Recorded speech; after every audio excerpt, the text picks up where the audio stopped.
Hi folks, this is Gabe at Security.org, and today I want to show you how to level up your smart home. Now, I do run a YouTube channel based on technology, so by definition, I'm a little bit of a nerd, but I do want to go ahead and just share some of the various IoT devices like smart displays, smart speakers, and services and assistants like Amazon and Google that can help bring a little pizzazz to your productivity and personal space.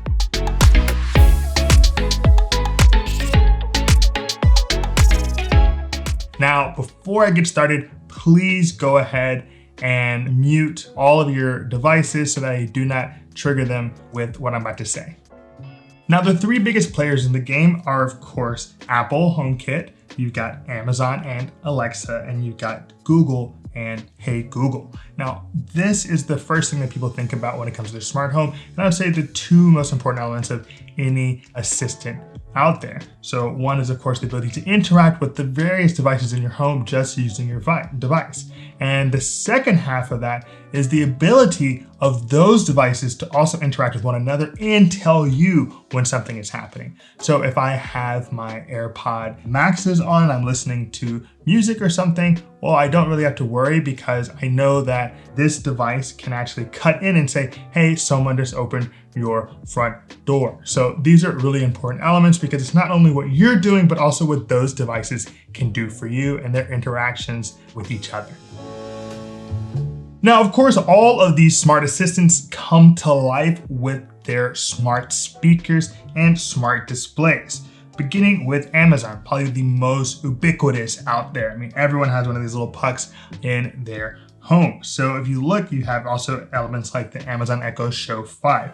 But if I just wanted to speak, for example, or listen to music or anything of that nature, I can do so with the Amazon Echo Dot. And if I would like to see what's going on, be it a TV show or the front door, I can do so with the Amazon Echo Show. And you're wondering, well, how do these things work in conjunction with one another? Well, if I'm in a room with my Amazon Echo Show 5 and someone rings my Ring doorbell, I can say, hey, Alexa, show me the front door. So then I can see that, oh, I've just gotten a package and know exactly what's going on in that space. So that's a really useful element of having devices like your Amazon speaker and your Amazon Echo Shows. There's just a lot of interplay between the various devices as I have them placed around my home. With Google, you also have the ability to talk to various devices and see what's going on. You have, of course, your Google Nest Mini, also called the Google Home Mini in the previous generation. And you have things like the Nest Hub Max, you have a Nest Hub. So anything that I'd like to see on a various device, I can do so. And that's really useful. For example, if I want to see what's happening in my living room, which I should really start calling a study, it sounds a little more sophisticated. If I want to see what's happening in the study, I can say, oh, what's going on in the study with my Google Nest Hub Max, and I'll see it right on the screen. So that camera is connected. And really there are a number of cameras, not just those with the name Nest in them, that will work in conjunction with your Google smart speaker and Google displays.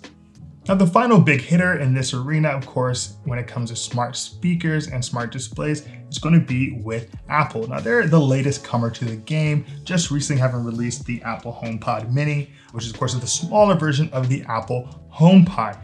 Now, just because they're late to the game doesn't mean that they don't have a decent amount of utility. For example, I can, of course, ask Siri any number of questions, but on top of that, you also have the ability to have it connect with your smart devices with displays that are Apple enabled. So for example, Logitech Circle View. It actually works with your MacBook, your iPhone, your iPad. So you do have a number of devices, even though Apple has not yet released a screen like the Nest Hub Max or the Amazon Echo Show. So if I say, hey Siri, show me what's happening with the puppy in the living room, I can do that pretty easily. And I can see that she's just sleeping on her bed. Now, along with those very obvious devices like the smart speakers for music and talking and the smart displays, for that and seeing, you actually have a broad number of just everyday home products that you can add a certain level of intelligence to. you can, for example, use something like a Philips Hue light as we have here. And of course, there's more than just Philips Hue. You have LIFX, you have even Wise has their own bulbs, and just a number of options out there. Now, devices like your bulb come with its own app.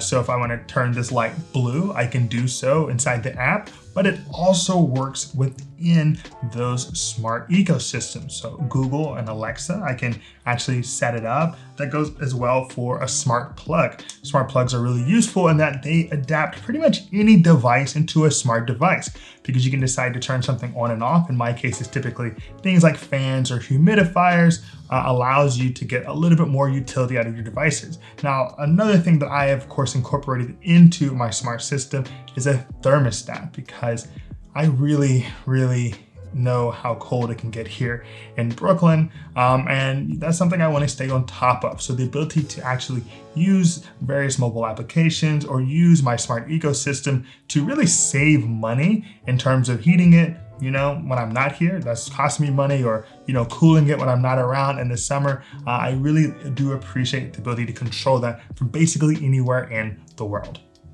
Also, you can, of course, bring these smart elements to your home security. In fact, that's a bit of our niche here at Security.org. For example, I have the Amazon Alexa set up in my home, and I want to see what's going on in the front door. Well, I've got a Ring doorbell, and I can say, hey, Amazon Echo Show, let me see what's happening at the front door. And boom, now I see what my Ring doorbell is seeing, and hopefully it's not anyone taking one of my packages. Now, when you think about other elements of your home security system, like what's going on when people open the door, when people are opening a window perhaps, well, with Google, I can sit here from the speaker itself, someone just opened your front door. So you really have this integration of the various pieces of your home security system, be it cameras or entry sensors or even doorbells, and it integrates into your home and that just daily hum, if you will.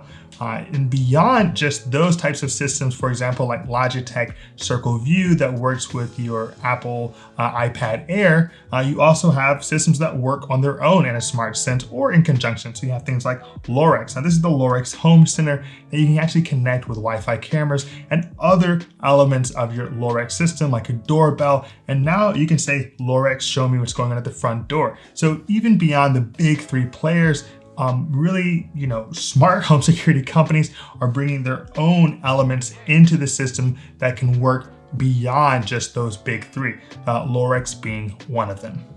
Finally, we have to talk about the backbone, the infrastructure of your IoT devices, your smart home, and that is your Wi-Fi. Now with Wi-Fi, you want to have something like a Wi-Fi mesh system. In this case, I'm bringing you the Eero Pro 6. Now the Eero Pro 6 comes with other devices that can attach to it. I have all the Eeros, to be completely honest with you, because now I live in a little bit bigger spot, because I got a puppy. I had to get a little bit bigger place. I can't have a little studio anymore, and that means I need to have that mesh Wi-Fi to allow all my devices to get the proper internet, no matter how far away they happen to be from my router. And this is honestly what makes sure that all your devices work together in conjunction and can give you a nice streaming quality, but also a nice, secure, and smart home.